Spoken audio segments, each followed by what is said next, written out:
Ang una man namin ginawa, kahit 3 man lang na magsasaka ang maniwala sa amin. Greenab namin yun eh. Tapos nung may naniniwalang magsasaka sa amin, pinatunayan namin na yes, kaya naming ma-improve yung buhay ninyo sa ganitong pamamaraan, basta maniwala lang kayo.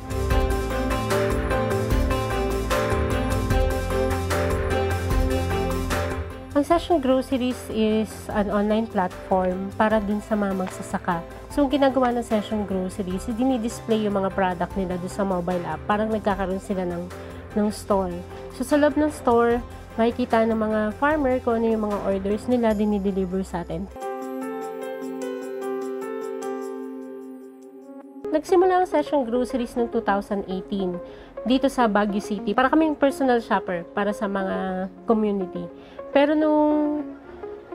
habang nagtatrabaho kami sa isang corporate, ginagawa rin namin na nagbi-business, pero gusto namin makakatulong sa community.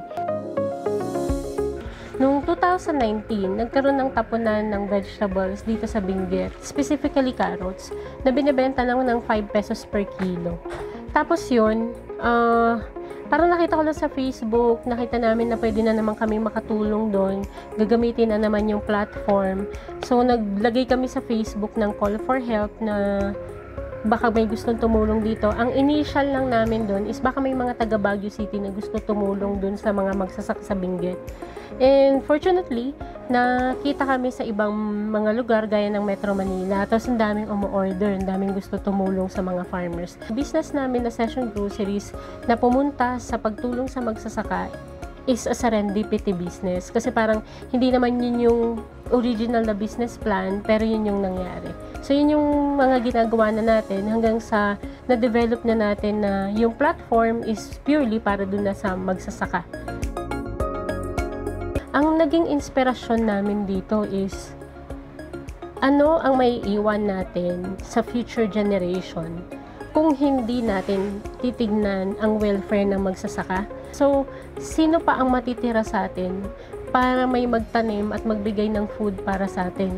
Kasi kung hindi man lang natin ma-ensure ang food for the next generation, parang napakasama ng henerasyon na to na walang maipapamana for the next generation. Ako si Girlies Gayang Sahoy Farm, 39 years old.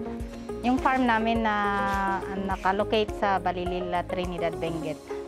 Noon kasi wala kaming mga market, kaya binebenta namin ng medyo mababa sa mga at saka kinukuha nila yung tanim namin ng mababa. Pero ngayong nasa Session Groceries po kami ang nagbibigay po ng aming price, kaya hindi po kami nalulugi. Ang magsasaka na kasama ng Session Groceries ay nai-empower na magkaroon ng sarili nilang business. So, hindi lang sila purely na magsasaka.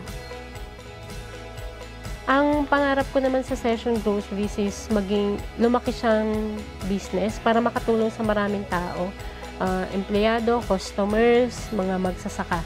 So, ang pinaka-bottom line, sana maging online trading post kami na nakaka-deliver sa iba't ibang lugar ng Pilipinas.